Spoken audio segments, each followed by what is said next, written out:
Elektrolit terdapat ion-ion yang berbeda muatan dan bergerak bebas. Bila arus listrik dihubungkan, kation bergerak menuju katoda dan anion bergerak menuju anodanya, sehingga arus listrik mengalir dalam sistem tersebut. Senyawa yang dalam larutannya dapat menghantarkan arus listrik berupa senyawa ion dan senyawa kovalen polar, karena senyawa-senyawa tersebut dapat terionisasi saat dilarutkan dalam air. Senyawa ion. Nah, ada yang tahu apa itu senyawa ion? Ya, senyawa ion dia tersusun dari ion-ion yang bentuknya padat dan kering. Ion-ion penyusun senyawa ion dalam pelarutnya akan bergerak bebas sehingga larutan ion dapat menghantarkan arus listrik. Senyawa ion dalam bentuk kristal, ion-ionnya tidak dapat bergerak bebas sehingga tidak dapat menghantarkan arus listrik. Contoh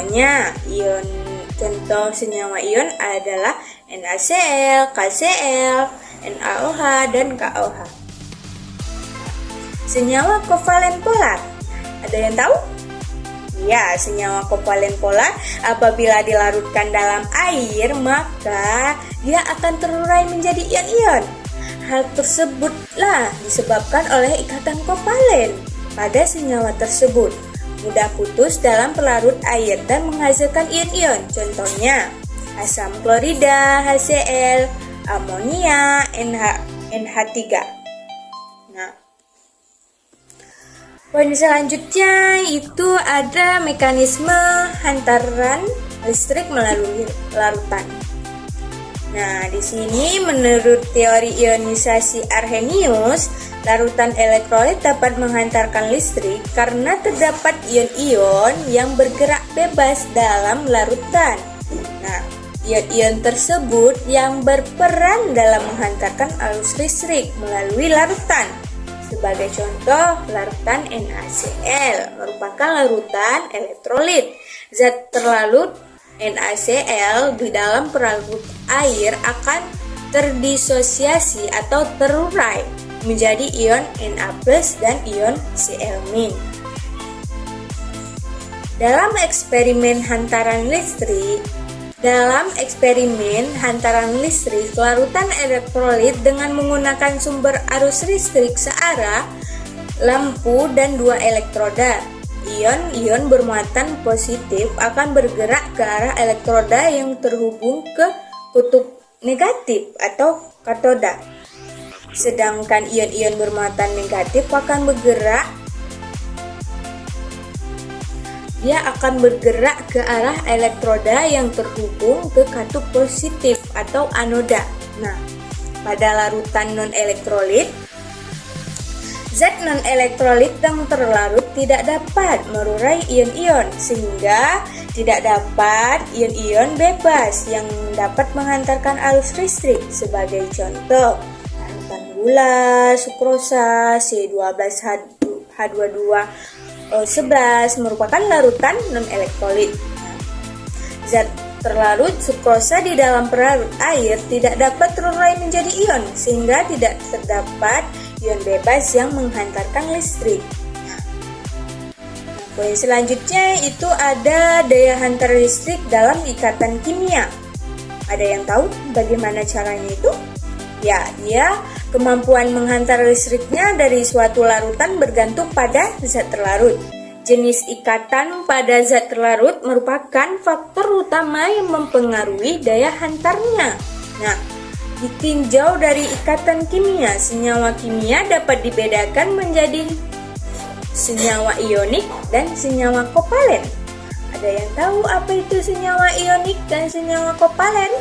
Ya, senyawa ionik adalah senyawa yang terdiri dari ion-ion positif dan negatif yang bergabung oleh karena adanya gaya tarik-menarik elektrostatis. Nah, contoh senyawa ionik itu ada NaCl, KBr, CuCl2, CaNO3 2 kali, NH4, 2S, NaOH, ada juga BaSO4, nah, dan AgCl. Dalam bentuk padat atau kristal, ion-ion tersebut berada dalam posisi tetap pada kisi kristalnya sehingga tidak dapat bergerak bebas. Oleh karena itu, padatan senyawa ionik tidak dapat menghantarkan listrik. Dia tidak dapat menghantarkan listrik. Dan jika padatan tersebut dilelehkan atau dilarutkan dalam air, maka ion-ion tersebut dapat terurai dari isinya dan bergerak bebas sehingga dapat menghantarkan arus listrik.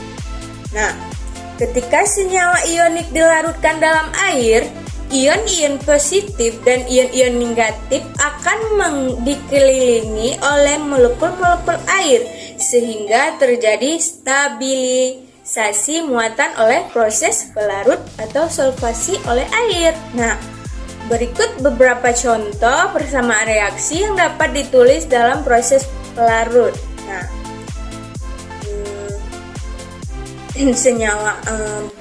proses pelarut beberapa senyawa ionik oleh air.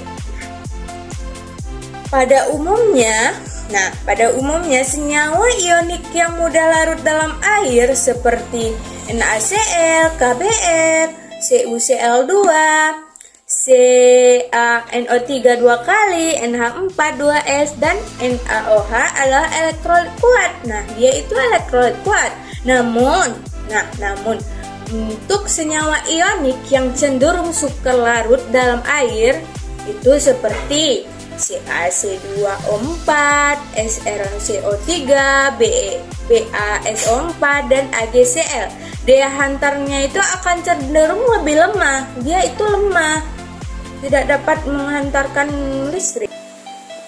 Kedua itu ada senyawa kovalen. Ada yang tahu apa itu senyawa kovalen? Iya, senyawa kovalen adalah senyawa yang terdiri dari satuan-satuan diskrit yang disebut molekul-molekul yang terdiri dari beberapa atom non-logam. Ya. Yang non-polar, non-logam yang berikatan kovalen. Nah, senyawa kovalen ada yang bersifat polar dan ada pula yang bersifat non-polar. Senyawa kovalen polar ada yang dapat mengalami ionisasi bila dilarutkan dalam air. Nah, sehingga membentuk ion-ion bebas yang dapat menghantarkan listrik. Misalnya HCl, H2SO4, H2C2O4, CH3COH dan NH3. Nah, senyawa-senyawa tersebut yang merupakan zat elektrolit berikut. Ada beberapa contoh persamaan reaksi yang dapat ditulis dari proses pelarut beberapa senyawa kovalen polar terionisasi oleh air.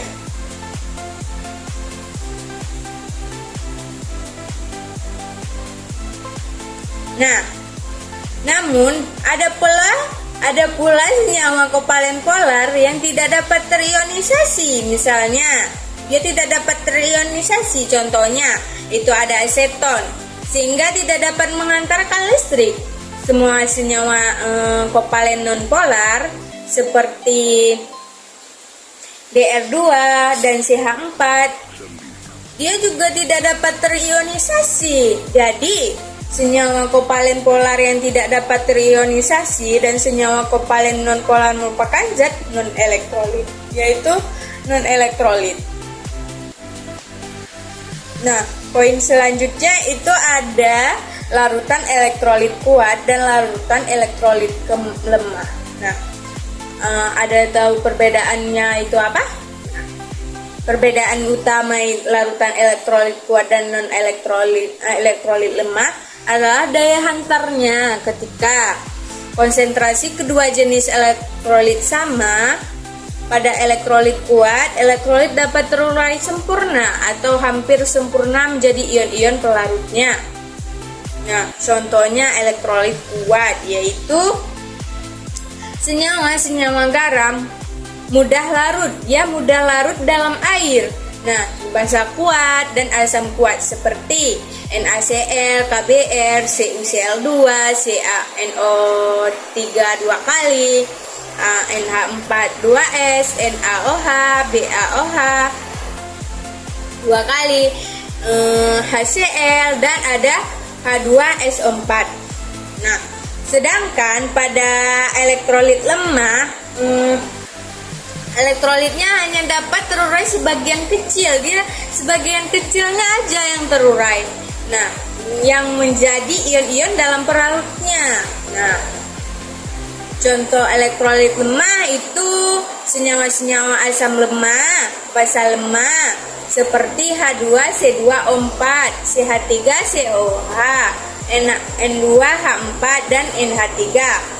Secara kuantitatif, kuat lemahnya elektrolit dapat dinyatakan sebagai derajat ionisasi atau derajat disosiasi. Nah, derajat disosiasi A.